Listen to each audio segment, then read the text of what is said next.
Darlings, we have another one. Another controversy from a recent episode of Canada's Dragon's Den. I think this is like similar to Shark Tank, if I'm not mistaken, which has sent the internet into a frenzy after guest dragon or shark. I think we call them shark here in the show Shark Tank. This is actor Simu Liu had accused a boba tea brand of cultural appropriation. Now, the business has lost, unfortunately, its $1 million investment from Dragon Manjit Minhas, who decided to pull out her investment amid continued backlash against the company founders. So, the gist of the story is on the October 10 episode, the owners of a boba, BOBBA, that's the name of the boba tea brand, is Sebastian Fissat and Jessica Frenet, and both from Quebec City, asking for $1 million investment from one of the dragons for an exchange of 18% stake in their company. Now, according to the makers, the owners, Fissat and Frenet, Boba, BOBBA, that's how it's spelled, offers, quote, a unique, ready-to-drink bubble tea with, quote, popping boba, and unquote. Now, those who know, and I don't know who doesn't already know this, but bubble tea typically combines flavorful milk or regular tea with like the chewy tapioca balls with like an added layer of sweetness. In the Philippines, this is readily available on from street vendors. We call this sago. In other parts of Southeast Asia, and I guess I'd venture to say throughout the world, it's called boba. Anywho, so the makers or the owners were defining bubble tea as, quote, that trendy sugary drink that you queue up or line up for and you're never quite sure about its content, unquote. Well, they further described that, quote, those days of bubble tea were over, unquote, as boba, their brand, has now, quote, disturbed the market and, quote, transformed this beloved beverage into a convenient and healthier, ready to drink experience, unquote, with, quote, high quality tea, fruit juice, and our famous popping boba, unquote. Okay. Now, a short Google search would tell you that boba tea or bubble tea had actually originated in Taiwan, sometime in the 1980s. Now, again, variations have been popping up since. In East Asia, you've got matcha green tea, you've got taro tea, you got them in a milk tea version where it's like chunks of ice, or you have them like a blended version, more like a smoothie, but it has boba, or even has other additions such as like the regular size bobas, the little tiny bobas that like pop in your mouth, or aka popping boba. You can also have lychee. You can have like coffee jelly in there and other things. Anywho, so it's nothing new, basically. I mean, sure, you add more variations to it, but it's still quintessentially an Asian drink.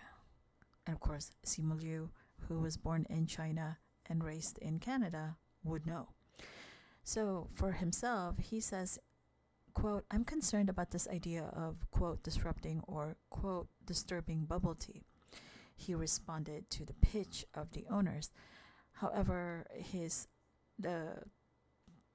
Minhas, the other dragon, asked why, um, and in doing so, she cut off Simu Liu. Um, she further added there can be new takes on things, which I definitely agree with.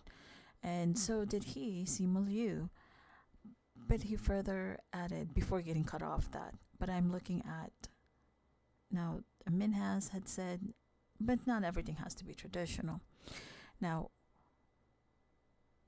for Simu, he continued that, quote, then there's also the issue of cultural appropriation. There's an issue of taking something that's very distinctly Asian in its identity and, quote unquote, making it better, which I have an issue with. Now, one of the owners, Facette, tried to argue that the bubble tea would no longer be an ethnical, she didn't say ethical, she said ethnical product if they added their popping boba, the fruit, and the juice. But, okay, Simu was not convinced, and from this argument, I am not convinced either. And I haven't even tasted the product. He further added, Simu Liu, that upon studying the can and looking for anything that tells me where boba came from, and where boba came from is Japan, from Taiwan, he wanted to convey to, or he conveyed to the owners that he started his own venture company, Markham Valley Ventures, for a lot of reasons, including and primarily to uplift minority entrepreneurs. And not only does he not feel like this is not happening with this brand, it would be uplifting a business that is profiting off of something that feels so dear to his and many others' cultural heritage. He also wanted to be a part of bringing boba to the masses, but not in the manner that it is being presented on the show. Now, Minhas, along with Michelle Romanov and Arlene Dickinson, disagreed with Liu's apprehensions, and they made offers to Facette and Fernet. In the end, boba owners, the boba owners, accepted Minhas's $1 million investment. Now, upon the exit of the company, their name is BOBBA, BOBBA. Liu pointed out more problems with the company's model, arguing the raccoon drinking boba on their packaging was, quote, sad, and that the two partners didn't seem open to change. He further added that, quote, they didn't say no. The collaboration that they had to this point is with their supplier in Taiwan. Minhas disagreed. And if anybody else has told them that before, you can't put that all on them. Valid. But also, I feel like if you're going to put forth something, and again, I agree with Simu Liu, it is distinctly Asian, right? It is distinctly ethnic, this product. So if you're with that knowledge already on hand, I think there had to be a deeper study on how best to enter the market with this particular product without alienating the troves of customers who enjoy this product, who enjoy boba tea in all its different varieties and such. And it's like one of those products that is so simple that you can make variations, but you still retain the core of it, and it really doesn't need to be marketed any further than what it already is. It doesn't require much marketing. I guess if you're putting forth a product brand, sure, that you're also putting forth a boba brand, right? Sure. But I guess because people are getting lost in disrupting the industry with this new boba brand, or what was the other word that they used, that they would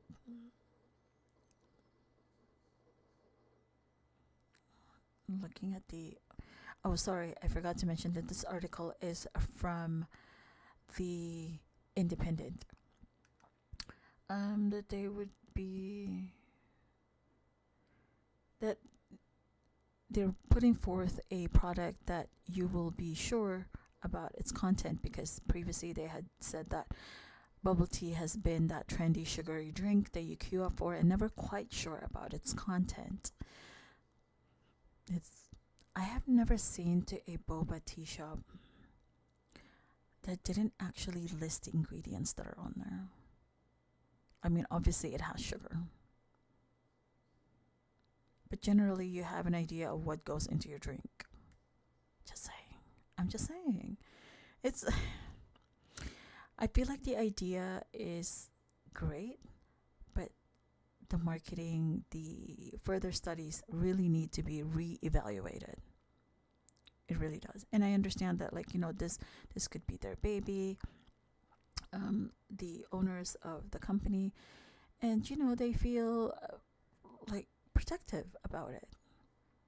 But again, further studies, and they already have partners, they say, are from Taiwan. So there's a great divide there. There's a great deal of miscommunication that's not being addressed there from that side of things. And I agree with the TikTokers. I mean, these are popping bobas that you can get from like the Asian grocery stores with just a different marketing sticker. I can't disagree with that. And to say that it's never quite sure about its content, it can be seen, it can be viewed as microaggression. So, yeah. And I have to say, though, now, after the show aired and all of the hullabaloo on TikTok and elsewhere, the Simu had actually issued a statement via the official Dragon's Den Instagram page, where he said that the founders of the BOBBA company didn't deserve any negative ill will. He adds that it is a learning moment and a lesson that they have surely already understood. He added that if we cannot engage in thoughtful and compassionate dialogue, nothing will change. Unquote. And on TikTok, he defended the other dragons as well, saying that there were more, the other dragons, meaning the other co hosts, saying that they were more receptive to his argument off camera. Quote, let's make the world a better place. Let's make people aware that, certain things aren't okay from a cultural perspective, unquote, he said. Now, also following that TikTok by Simu Liu, Minhas has also spoken on Instagram, revealing she has rescinded her investment offer in boba. She said, quote, after much reflection, due diligence, and listening to many of your opinions, I will not be investing in boba tea. She further said that having said that, I had to turn off commenting on my platforms, as it is never okay to send hate and threatening messages to entrepreneurs. I believe wholeheartedly our cultures are meant to be shared, and this includes food, drink, clothing, dance, languages, and weddings. Those of us like Simu and I who have platforms to do so always try to use these platforms to educate and enjoy and explore all cultures. She further added that it is cha or chai, depending on where you're from, and not chai tea. It is naan, not naan bread. So sharing cultures increases understanding and brings peace on earth, something our planet could use, she concluded. Now, Boba themselves had posted their official response on October 13th, clarifying a few of the statements made on the show. The company also apologized for the, quote, harm they caused by their, quote, words and actions. So, there we have it. They also further said that while it is never our intention to cause harm or disrespect to the community that created and popularized this beloved drink, we take full responsibility for the impact of our actions. And I hope that this ends the hullabaloo about it. I hope that the boba creators owners go back to the drawing board, speak to their suppliers, distributors, and their team. And I hope that they prosper, and I hope that they educate themselves, and I hope that they have really fully learned, not just for this product, but for other products they may have,